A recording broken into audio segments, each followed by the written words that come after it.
saludamos en el amor de nuestro Señor Jesucristo. Este es el ministerio elgozodejehová.com, que semana a semana traemos una clase para edificar el pueblo de Dios. Hoy vamos a continuar con la clase. Es una clase donde vamos a desarrollar unos temas. Así que los invito a abrir su Biblia en el libro de los Hebreos, capítulo 10, versículo 19 en adelante. Repito, el libro de los Hebreos, capítulo 10, versículo 19 en adelante.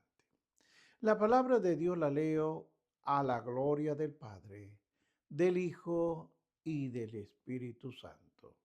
Así que, hermanos, teniendo libertad para entrar en el lugar santísimo por la sangre de Jesucristo, por el camino nuevo y vivo en él, nos abrió a través del velo, que es de su carne. Y teniendo un gran sacerdote sobre la casa de Dios, acerquémonos con corazón sincero, en plena certidumbre de fe, purificado los corazones de mala conciencia y lavado los cuerpos con agua pura. Amén. Dios de la gloria, en el nombre de Jesús, Señor, gracias te doy. Gracias por tu misericordia. Gracias porque me permites dar esta clase para la edificación de tu pueblo. Te pido, Señor, que el Espíritu Santo ponga palabra en mi boca para desarrollar esta clase. En el nombre de Jesús, Hijo amado, te lo pido. Amén. Bien, hermanos, el tema de esta clase es aceptar a Jesucristo, parte 1. Entendamos que esta clase que voy a explicar, solamente hay dos posibles consecuencias. Entienda bien. Al conocer el Evangelio, cuando una persona conoce la verdad del Evangelio, o lo cree, o cae en apostasía, como lo acabamos de leer en el libro 10, 19 en adelante. Está hablando a los que creen, entiéndalo bien, está hablando a los que creen, los que tienen la respuesta positiva a las afirmaciones de Jesucristo. ¿Por qué? Porque la respuesta positiva resulta en la salvación, como Pablo lo declara muy bien, bellísimo lo declara en el capítulo 13 de la primera carta de los Corintios. La salvación requiere fe. 1. La salvación requiere esperanza y la salvación requiere amor. Este pasaje que hemos leído se enfoca en 3 aspectos de salvación. Vamos a comenzar a estudiar el primero, que es acerca de la fe. La base principal sobre la cual podemos acercarnos a Dios es en fe, en la sangre de Jesucristo, el lugar santísimo del tabernáculo, el templo. Representa la presencia especial divina. Y solo el sumo sacerdote, como lo he explicado anteriormente, podía entrar una sola vez al año. Pero en la sangre derramada de nuestro Señor Jesucristo, su sacrificio perfecto, ahora tenemos libertad para entrar en el lugar santísimo, en la misma presencia de Dios. Esto es importante entenderlo, porque creo que, hermanos, se refiere aquí como el resto del libro de los Hebreos y el libro de Romanos, vea el 9:3, le está hablando exclusivamente a los judíos, no gentiles, no a los creyentes. El autor urge a los hermanos físicos a aferrarse al sacrificio perfecto, Jesucristo, nuestro Señor. El acceder confiadamente por medio de Él a la presencia misma de Dios y habitar ahí. Sí, habitar por toda la eternidad. Sobre la base del terreno doctrinal cuidadoso que se ha dado para el juicio que considera un mínimo de seriedad del antiguo pacto, esta perspectiva era tan asombrosa como maravillosa. Dando cuenta esto, el autor de los Hebreos usa todos los argumentos persuasivos para llevarlos a la decisión positiva, es decir, aceptar a nuestro Señor. Ahora, si una persona intenta ir a la presencia de Dios con la base de su carácter o sus obras o su afiliación religiosa, no encontrará acceso, no lo encontrará. Con seguridad tampoco tiene acceso con base en la confesión verbal de Cristo. Veamos, y anote usted, Mateo capítulo 7, versículo 21 al 23. Observe, estudie lo que dice. No todo el que dice Señor, Señor, entrará en el reino de los cielos, sino el que hace la voluntad de mi Padre que está en los cielos. Muchos me dirán, Señor, Señor, ¿no profetizamos en tu nombre? ¿Y en tu nombre echamos fuera demonios? ¿Y en tu nombre hicimos muchos milagros? Entonces yo les declararé, nunca os conocí, apartaos de mí, hacedores de maldad.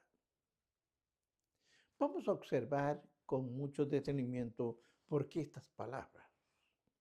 Todas las cosas que mencionó Jesús parecían buenas, pero entienda esto, pero no todo realmente en su nombre, porque no se hicieron con fe. Es como si usted dijera en el nombre de Jesús, pero no lo conoce, no lo ha aceptado de corazón, no ha tenido una experiencia con Él. Por lo tanto, por mucho que usted diga, Señor, Señor, no va a hacer efecto alguno. ¿Por qué? Porque no eran realmente en su nombre. Porque no se hicieron con fe en Él y en su poder. No se hicieron. Quienes así lo confesaron no lo conocían personalmente. Dijo Jesús, obviamente. Conocían mi nombre, oiga bien, conocían mi nombre en el sentido de su título y su posición. Lo reconocían como Señor, pero no habían recibido como a su Señor y Salvador. Así que todo lo demás no contaba para nada. Cuando usted sirva al Creador, sírvalo de corazón, sirva sintiendo que lo hace para el Dios vivo. Sin embargo, la sangre de Jesucristo cuenta para todo. Entienda esto. La sangre de Jesucristo cuenta para todo. Y quien confía en su expiación puede encontrar con plena confianza delante de Dios. reclamando todas las bendiciones, promesas de su Hijo. Podemos ir en busca de misericordia, es verdad, y gracia. Mire usted lo que nos habla el libro de Hebreos, capítulo 7, versículo 16. No de justicia, porque si Dios nos hiciera justicia, tendría que condenarnos. Pues eso es lo que merecemos realmente. Pero Jesús satisfizo la justicia de Dios a nuestro favor por su sangre derramada en el Gólgota. De modo que ahora podemos reclamar la gracia, la misericordia de Dios. Hermanos, Dios no puede ser justo y condenar a quienes estamos en Cristo Jesús. La más clara y conmovedora ilustración de Jesús sobre la gracia es la parábola del Hijo Pródigo. Ahora entienda esta parte. En realidad, el hijo que estaba en la casa también era pródigo, también lo era. Pero la historia se enfoca en su hermano, que se dio cuenta que era pródigo y regresó a casa y con seguridad no merecía que lo aceptaran de vuelta, especialmente con una celebración tan espléndida. Pero fue el amor del Padre, no el mérito del Hijo, lo que produjo la bienvenida. El Hijo volvió por el desespero que estaba, pero volvió, y que regresara era todo lo que quería el Padre. El Padre se encargó de todo lo demás. El solo concepto de ir a Dios, hermanos, era revolucionario para los judíos y para muchos más de todos los siglos, hasta hoy día, hasta hoy día. Aquí hay una pregunta. ¿No pudo Dios, no puso Dios unos ángeles y una espada ardiente para guardar la entrada del puerto cuando Adán pecó? Y lo puso. Y otra pregunta. ¿Y no tenían todos los hombres prohibido entrar en la presencia en el lugar santísimo, bajo pena de muerte? Hermanos, pero ahora dice el escritor de los Hebreos, la sangre de Cristo ha confiado las espadas ardientes y ha rasgado el velo del lugar santísimo de Dios. Hermanos, entienda, si usted llega a algún lado por él, solo puede ser a la presencia de Dios, puede hacerlo con toda confianza. El camino de Jesús a la presencia de Dios es nuevo y vivo. El camino antiguo, Dios ni siquiera podía elevar el nombre a la presencia de Dios. De una forma simbólica, ceremonial y mucho menos real. Pero el camino nuevo puede llevarnos ahí, a través del velo. Esto es de su carne. Entienda esto. Cuando la carne de Jesús, cuando la carne de Jesús se partió, ocurrió lo mismo con el velo, que separaba a Dios y a los hombres. La sangre de los animales tan solo permitían que el sumo sacerdote entrara por el velo por un momento. La sangre de Jesús permite que todo el que cree en Él entre a través del velo de una manera permanente. Hermanos, ponga atención en esto. La palabra nuevo que estamos viendo en el versículo 20 se usa solo una sola vez en el Nuevo Testamento. Su magnífico origen era recién sacrificado. Jesús es el único camino, el sacrificio recién sacrificado, que abre el camino a Dios.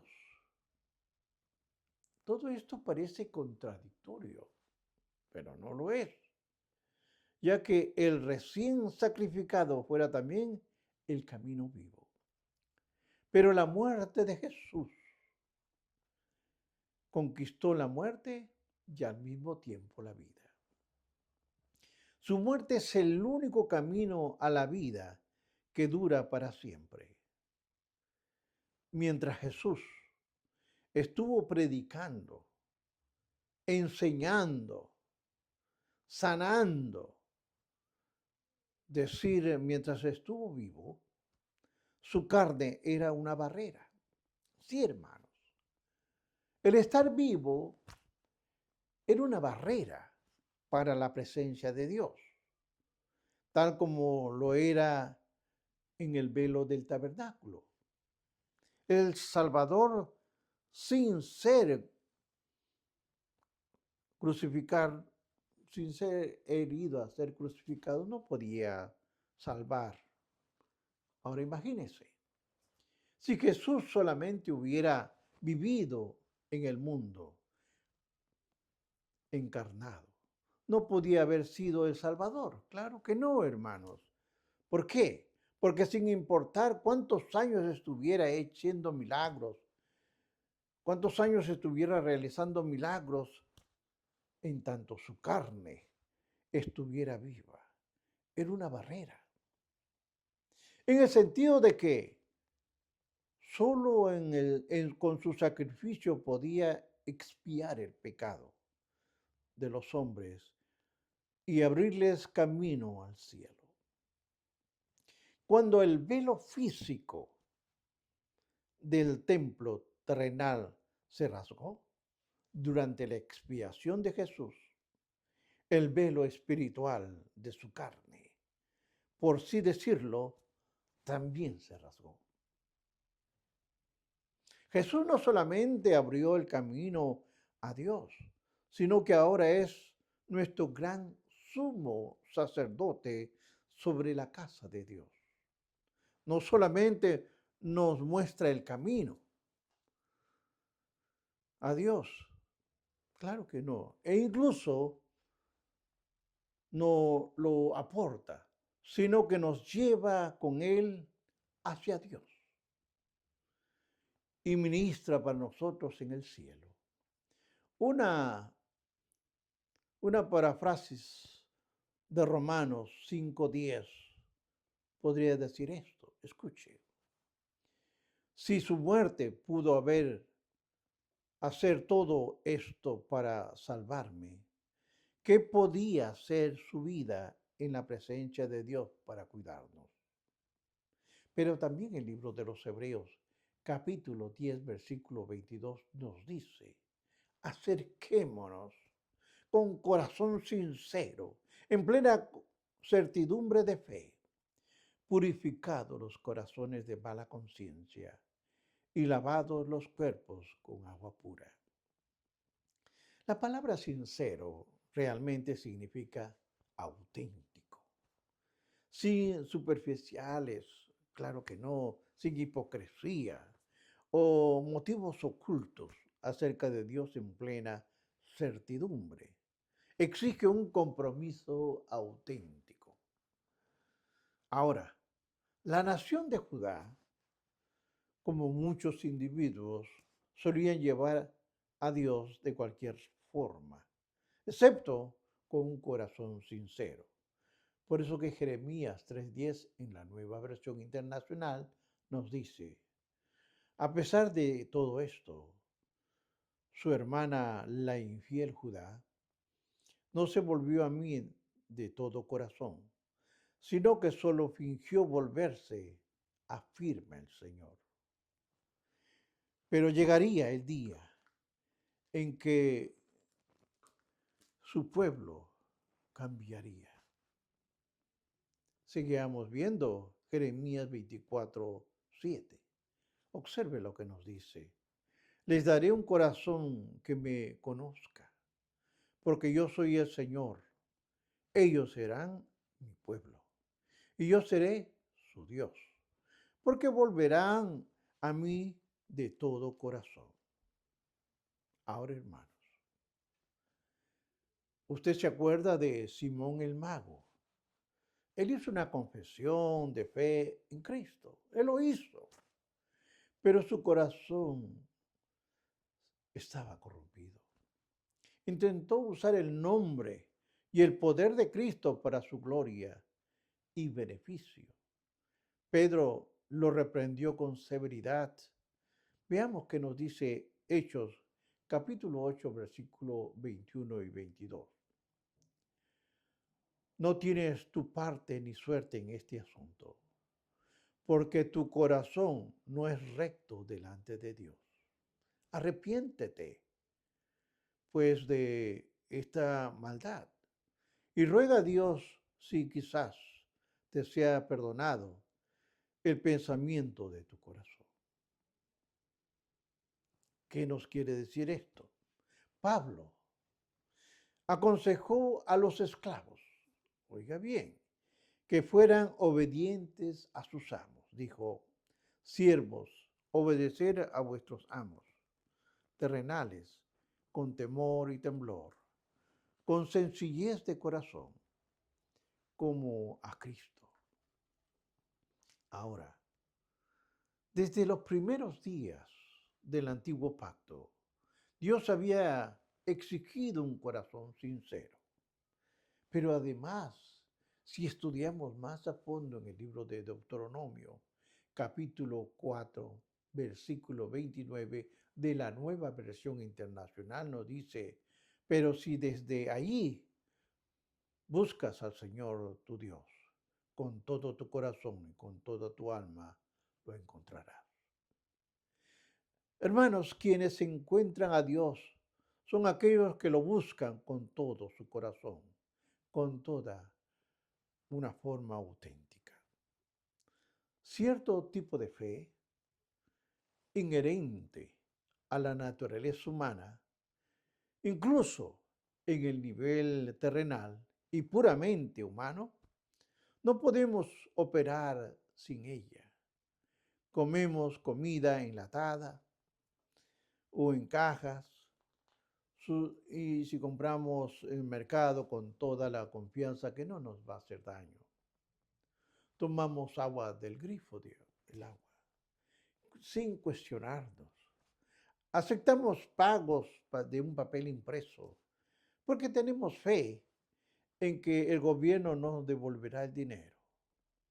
Ahora, sin embargo, la sociedad no puede funcionar. Pero la fe salvadora no requiere solamente de fe en un sentido diferente. Requiere fe de una forma diferente, hermanos. Podemos confiar. Nosotros confiamos en la comida. Nosotros confiamos en el agua, en el dinero, en nuestro propio albedrío. Y nuestra propia decisión, la fe de Jesucristo, debería incluir nuestra propia decisión, pero la precede la decisión de Dios. Cuando yo veo el libro de Efesios, capítulo 2, versículo 8, dice así, porque por gracia soy salvo, por medio de la fe, y esto no de vosotros, pues es un don de Dios. Entendamos, hermanos, la salvación es un regalo de Dios. Y la fe salvadora es parte de ese regalo. Dios planta en el corazón el deseo y la capacidad de creer y la capacidad de recibir el regalo de la salvación. Cuando llegamos a Dios por la fe, no solo debemos hacer con un corazón sincero, sino purificado los corazones de mala conciencia y lavado los cuerpos con agua pura. Así dice la palabra. Como cabe esperar, esta figura se toma de las ceremonias del sacrificio del antiguo pacto. Los sacerdotes estaban lavando continuamente los utensilios y asimismo en los lavatorios de agua limpia y la sangre salpicada continuamente como símbolo de la limpieza. Pero toda limpieza, fuera con agua o sangre, era externa. Sí, hermano. Toda limpieza se lava por fuera externa. Solo Jesús podía limpiar el corazón del hombre. Él limpia con su espíritu los pensamientos de los deseos más internos. En Cristo, nuestros pecados quedan cubiertos por la sangre y nuestra vida transformada. Deben estar dos cosas, y esto quiero que lo apunte. Son componentes de la salvación. Podemos decir que la primera es la satisfacción con la posición. Y la segunda es la santificación práctica. Hay una diferencia. Uno es la santificación con la posición. Luego explicaré. Y la segunda es la santificación en práctica. Dios está satisfecho con la aspersión de la sangre de Cristo, que removió el pecado y liberó a nuestras conciencias, cambiándonos por dentro cuando la palabra nos lleva. Nacemos de nuevo. Hermanos, en Cristo lo tenemos todo. Ahora veamos el primer punto, la santificación posicional, que hay dos puntos que acabo de mencionar.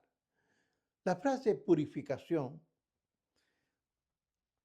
de corazones de la mala conciencia es una imagen de liberación hermosa, ya mencionado en la clase de Hebreos capítulo 9, versículo 14. Aquí la conciencia nos condena cuando se ha pecado, cuando yo peco, la conciencia nos condena y nos recuerda nuestra culpa.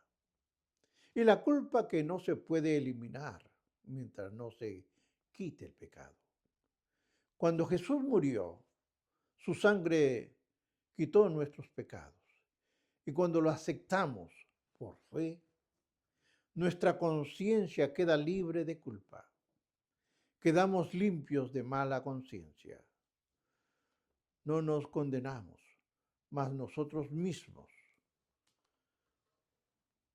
entendamos que la purificación de nuestros corazones se refiere a la satisfacción de la justicia de Dios, la expiación de nuestros pecados, requerida antes de que seamos aceptables para Él.